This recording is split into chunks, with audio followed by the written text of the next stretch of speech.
Saya nak sampaikan mesej kepada pengundi-pengundi di Johor. Saya mengkategorikan pengundi muda ni 50 tahunan ke bawah. Okey. Bukan 40 tahun ke bawah ataupun 30 tahun. 50 tahun ke bawah ni muda lagi. Contohnya saya 45 tahun. Kita masih ada lagi rasa perkara-perkara yang ramai rakan-rakan kita belum capai. Yang itu hendaklah termasuk yang paling bagusnya dalam tekad ini dah ada dah. Ini perancangan. Wa makaru wa makarullah. Wallahu khairul makirin. Ini akan kita tentukan.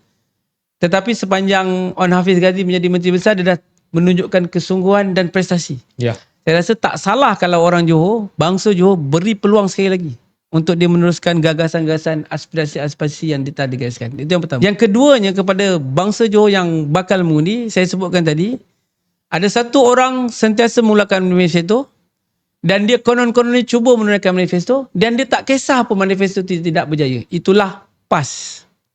Kedua, ada orang yang buat manifesto supaya orang percaya dan buat keputusan gila-gila. Tetapi apabila hendak melaksanakan, dengan lisan dia membagi tahu manifesto bukan kitab suci. Maksudnya takrifan kita adalah memang dia buat manifesto tak nak tunaikan, tak ada niat. Dan dia terbukti. Harga minyak tak turun, pendidikan tidak percuma, PTN tak dimansuhkan.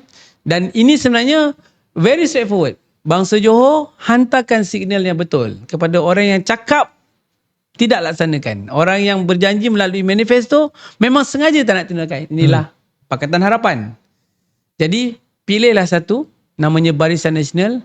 Daripada mereka sampailah kami dinafikan hak untuk meneruskan kesejahteraan dan kemakmuran.